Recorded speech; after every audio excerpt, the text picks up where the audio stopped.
filming the storyline has proved to be very poignant because it comes from character. It's based on a series of events that happen and characteristics of Sean's that stop him getting help.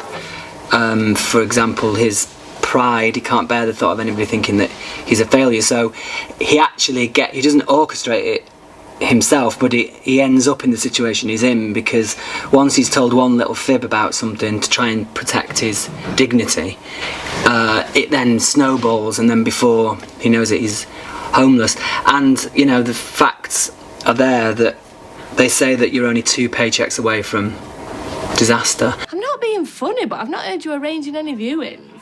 I've just been dead busy. But don't worry. I'll be gone before the week's out.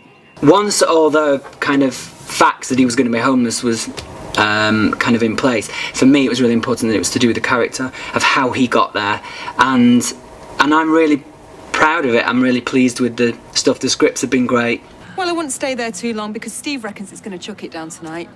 He's like a cow, that bloke. He feels it in his bones.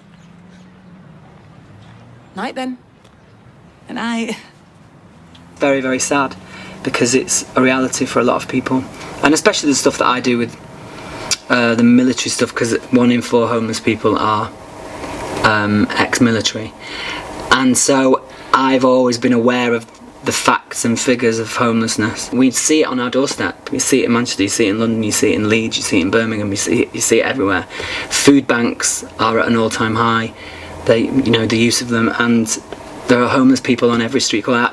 Sean has a line about every street corner, every doorway. It begins with Sean saying that he's got a job and he's not got a job.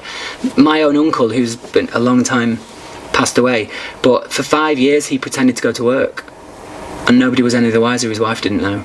He got his briefcase and he went to work. He had no job, and it was the shame of not being somebody that was in work. So I've pulled elements of real things that have happened or that I'm aware of in my own personal life to kind of colour the story. And the case that I know, somebody that, my friend that it happened to, part of the story is that Sean doesn't look like he's homeless. My friend didn't look like he was homeless, and that was all part of pride and dignity. Ironically, my friend who was homeless smelt of washing powder, because he made sure that he went to leisure centres or to shelters or to pub to sneak around to brush teeth, wash hair, keep clean. You wouldn't have known he was homeless, apart from the dramatic weight loss because he wasn't eating. I had a lime cordial and it was full of sugar. Oh, well, good for you, mate. That's been a thing that, from a character point of view, that I've chosen to do. He's not filthy dirty with a huge beard, and which I suppose is what people think the image of a homeless person is. There are many, many people that that are in trouble that you would never know, because outwardly it doesn't look that way. If this helps one person by somebody watching it and saying, I'm going to donate my time to a soup kitchen or whatever, if it helps one person, then it's worth doing.